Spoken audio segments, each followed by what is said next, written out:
We've only just gotten past this week's primary election, but by now you've likely already seen tens of millions of dollars in campaign ads flooding your TV. Do you know where the money to support these candidates actually came from, though?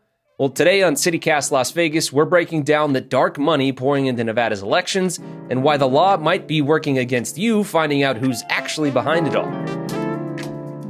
It's Wednesday, June 10th. I'm Jesse Merrick, and here's what Las Vegas is talking about.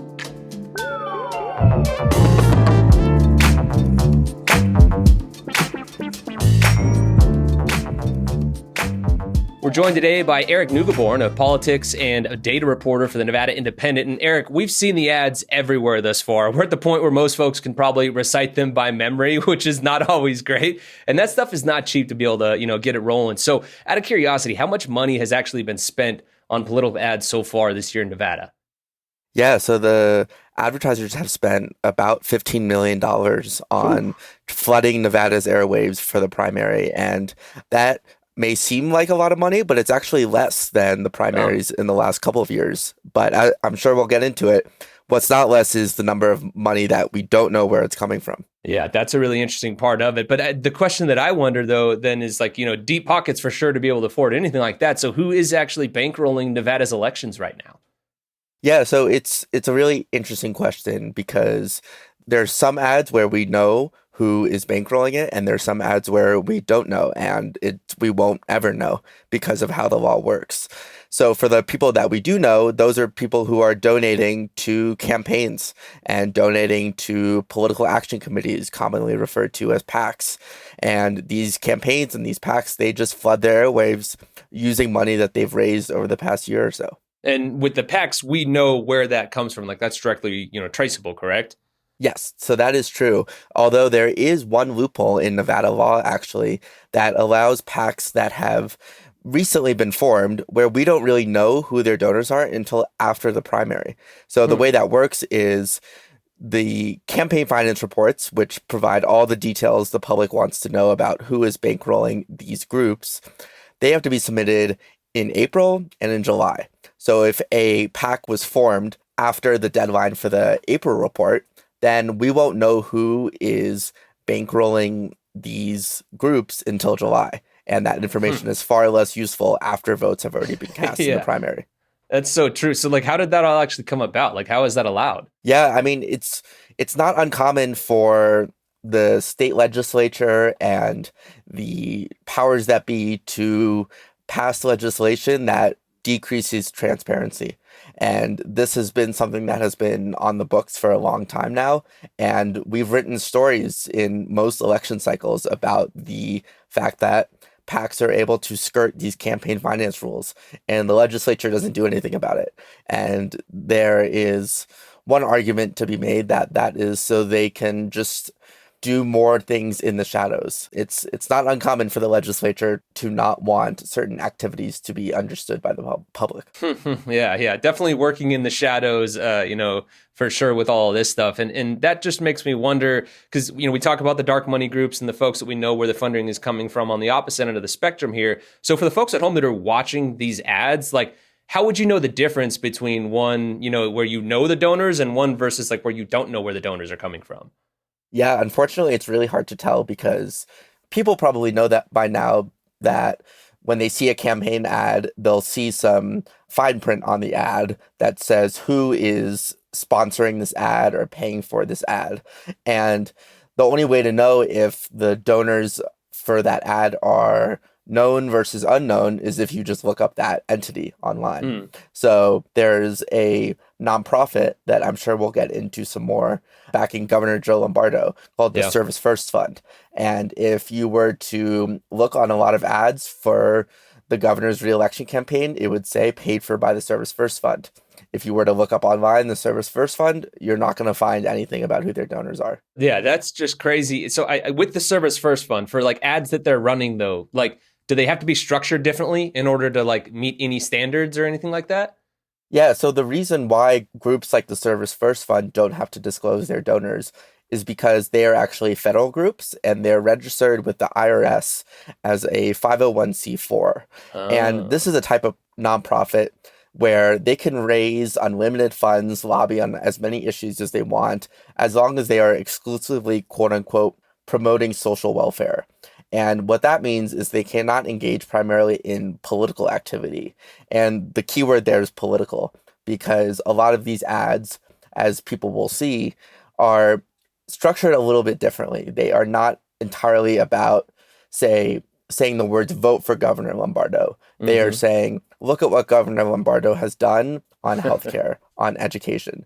It's a way to easily skirt those rules. And there's just not much political will at the IRS and in the federal government to really crack down on people or on entities that may be skirting those rules, because as we may get into, both parties do this. No party is immune from it. Yeah, no, and that's the thing with the IRS. I want to touch on that real fast because I'm curious. Like, it's their job to do it, but like you said, there's really no will to do it. So if they're not watching them, like, who actually is? Yeah, that's the thing. Not many people. There's not.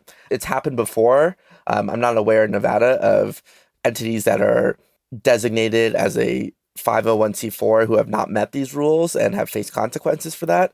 But it's not common in the slightest. And the IRS, they're a tax agency. They don't have the resources to devote so much energy and time to cracking down on these efforts. And like I mentioned, neither party really wants them to. Yeah. And that's the thing. Like, so obviously you said both parties take advantage of this like shadow period in past cycles and everything. But for right now, it seems like the Republicans are the only ones that have done it. Is that a coincidence, or is it some sort of deliberate strategy by them to do that in particular this year, and for the Democrats not to do it conversely? Yeah, I think it is a coincidence, at least right now. One thing that is interesting is a lot of these spending with unknown donors are for groups supporting the governor in his reelection campaign. And he has a massive war chest that has allowed him to be on their airwaves starting around February, assuming through the general election. The Democratic campaigns for governor do not have that kind of war chest, so they have not been on the airwaves yet. So we may see some groups emerge supporting those Democratic campaigns in the future that are able to skirt these donor rules. But like you mentioned, right now, a lot of it is for Republican candidates. And I also wanted to mention that it goes beyond the governor's reelection campaign. There is a person running for the Republican nomination for Attorney General. Her name is Adriana Guzman Freilich. She is a lawyer based in Northern Nevada who has been endorsed by Lombardo, and a hefty amount of ads in support of her are from groups that do not have to disclose their donors. Some of them are ones that took advantage of that loophole in Nevada law. Some of them are taking advantage of those rules at the federal level, where if they don't talk about politics, then they don't have to reveal their donors. Yeah, that's just so interesting to be able to structure it like that and skirt the rules, but I get it. And so given that both parties do rely on the dark money in some degree, like you mentioned, is there any real political incentive for either side to push for more reform? Like, do you think that's anything that we'll actually see in the future here? No, I would be really surprised if we did see it, because it's helpful to these parties if they get a lot less scrutiny over who their donors are. I mean, we've seen across the country, just in every election cycle now, how much scrutiny is paid to who is bankrolling campaigns and who some people like to say bought out, who are candidates bought out by. That discourse is easily evaded if the public doesn't know who the donors are. And talking about the Democratic side as well, we're seeing a lot less activity from these groups supporting Democratic candidates this cycle so far. But one of the biggest donors in Nevada Democratic politics is one of those dark money groups. It's called the Nevada Alliance. We don't really know much about where their money comes from, but they have helped myriad Democratic campaigns in Nevada in the past.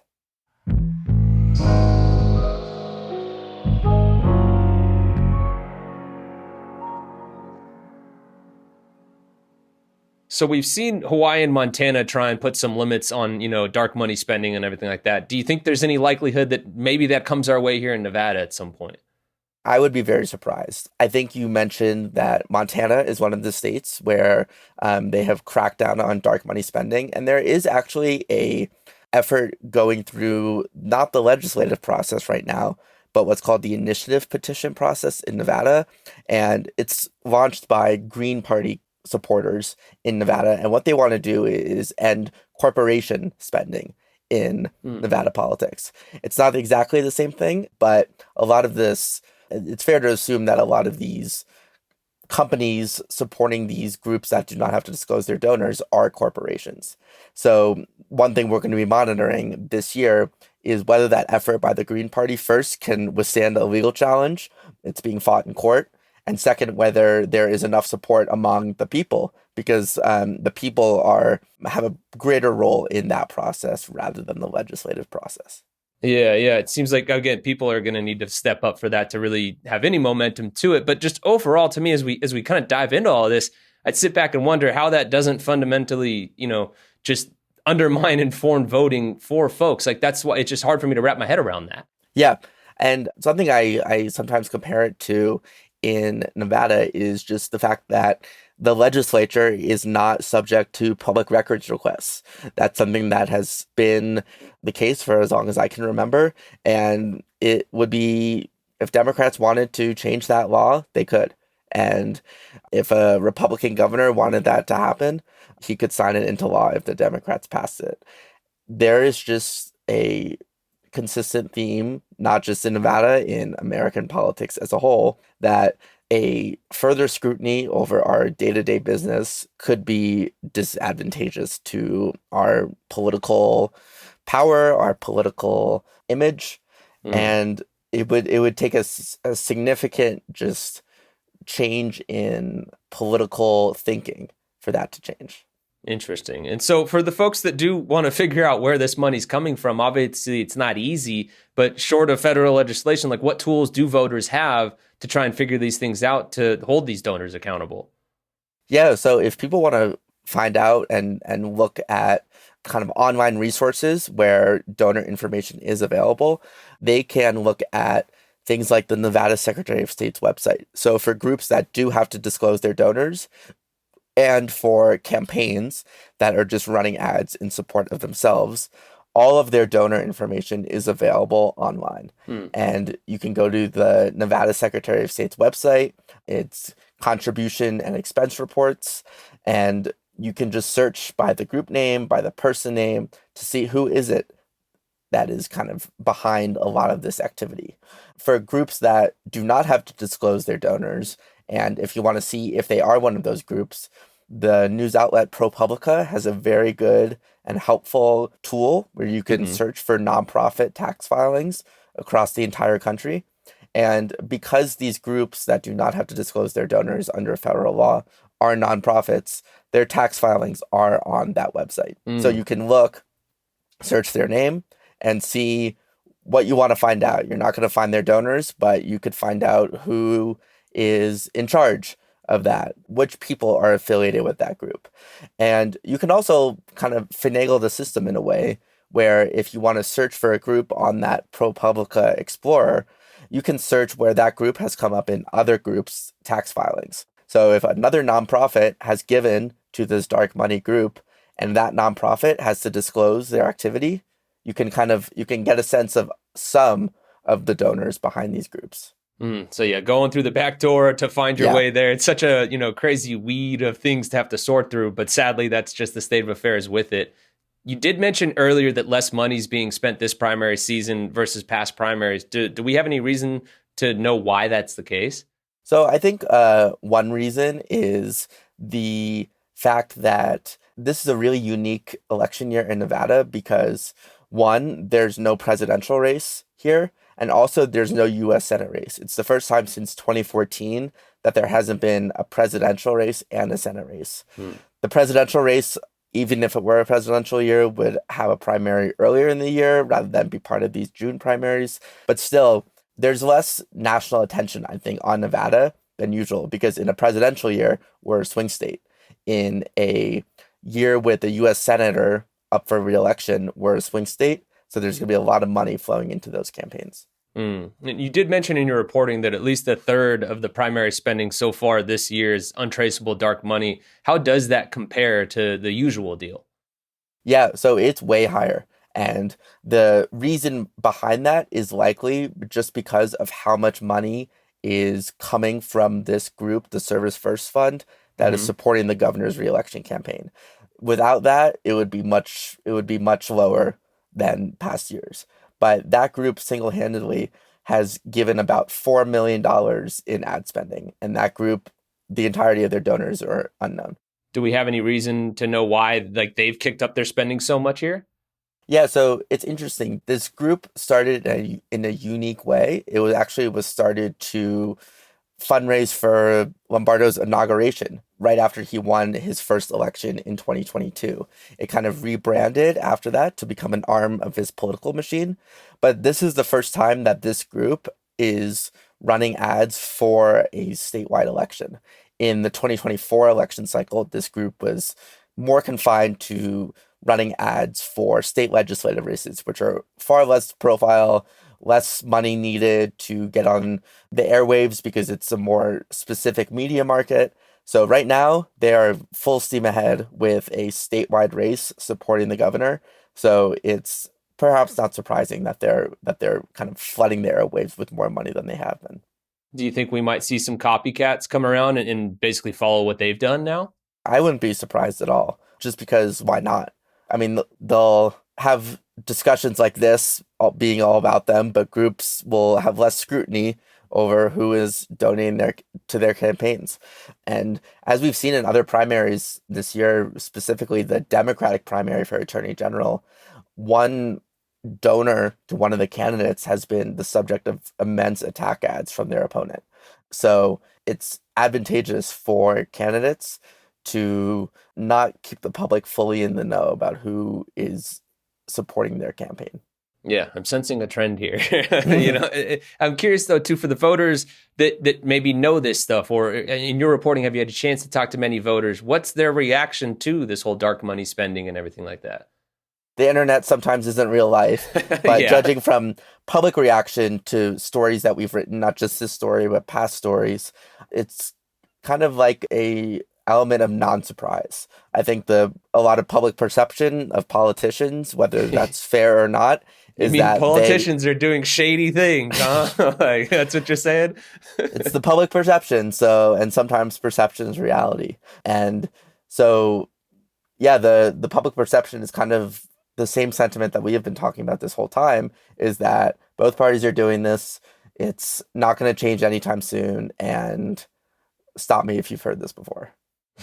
Yeah, that kind of seems to be the case for sure. So just in terms of trying to turn the corner, I mean, where do things go next in terms of the general election? Do we expect to see, spending, increase massively, or is it kind of going to be, the status quo of what we've seen so far? Yeah, I would expect spending to soar in the coming months. I mean, a top candidate for Attorney General on the Democratic side hasn't even started on the airwaves yet. And they have a lot of money in their campaign account. So I would not be surprised to see the spending, whether it's dark money spending or just total spending, soar in the coming months. So yeah, hey, look, if you see more Democratic ads coming your way than you have in the past, that's exactly why, right? We thank you very much for your time, Eric. This was fun. Yeah, thanks for having me.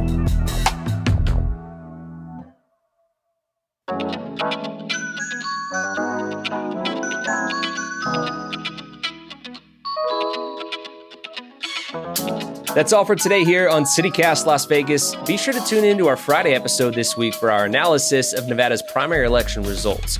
If you enjoyed the show, why not tell a friend, rate the show, leave us a review, and subscribe to our free morning newsletter as well. And don't forget, you can support this show and get great perks by becoming a CityCast Las Vegas neighbor at membership.citycast.fm/Las Vegas. We'll be back tomorrow morning with more news from around the city. Until then, though, take care.